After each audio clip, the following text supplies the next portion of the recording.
नमस्कार, जय श्री राधे, हर हर महादेव। जन्म कुंडली में तृतीय भाव सप्तम भाव का स्वामी यानी तृतीयेश और सप्तमेश अगर छठे घर में षष्ठम भाव, अष्टम भाव और द्वादश में बैठ जाए और क्रूर ग्रहों की, शत्रु ग्रहों की युति बना ले तो आपके जीवन में संबंध सुख यानी पति पत्नी का सुख शून्य हो जाता है, क्षीण हो जाता है, या यूं कह लीजिए कि पर आश्रित हो जाते हैं। हम भटकाव में भी आ जाते हैं, कई बार चारित्रिक रूप से भी ना चाहते हुए भी भटकाव यह दे देता है। आइए इसी पर डिटेल चर्चा हो।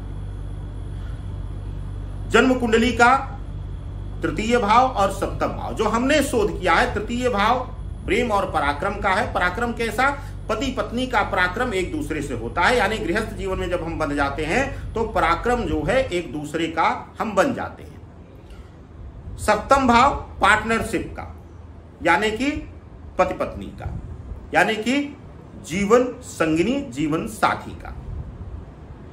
इन दोनों घरों के स्वामी अगर छठवें घर में बैठ जाएं या फिर आठवें घर में बैठ जाएं या फिर 12वें घर में बैठ जाएं, जैसे कि अगर आपकी कुंडली मेष लग्न की है तो आपके तृतीय भाव यानी कि मिथुन राशि का स्वामी यानी बुध और आपके सप्तम भाव यानी तुला का स्वामी यानी शुक्र, यह दोनों जो है विशेष रूप से वह छठे भाव में, अष्टम भाव में या फिर 12वें घर में अगर बैठ जा रहे हैं।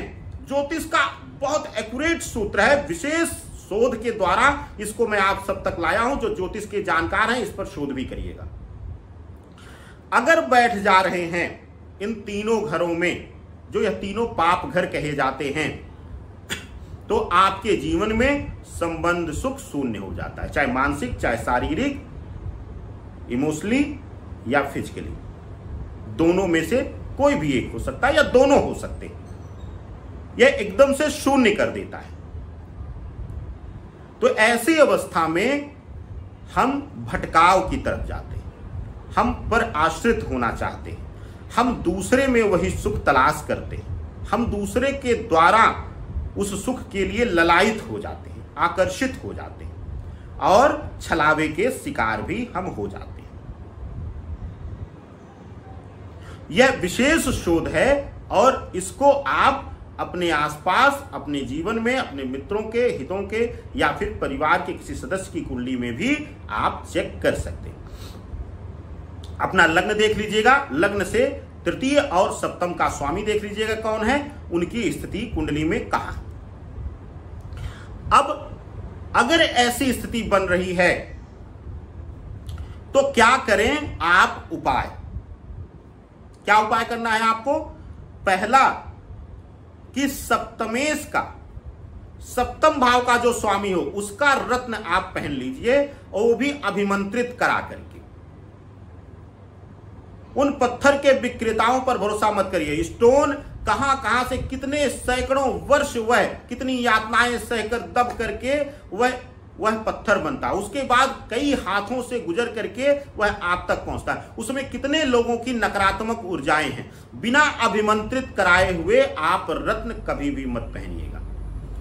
और अगर ऐसी स्थिति बन रही है तो सप्तम भाव के स्वामी का रत्न आप धारण कर लीजिए, आपका वैवाहिक जीवन जो है मधुर हो जाएगा। आनंद लीजिए।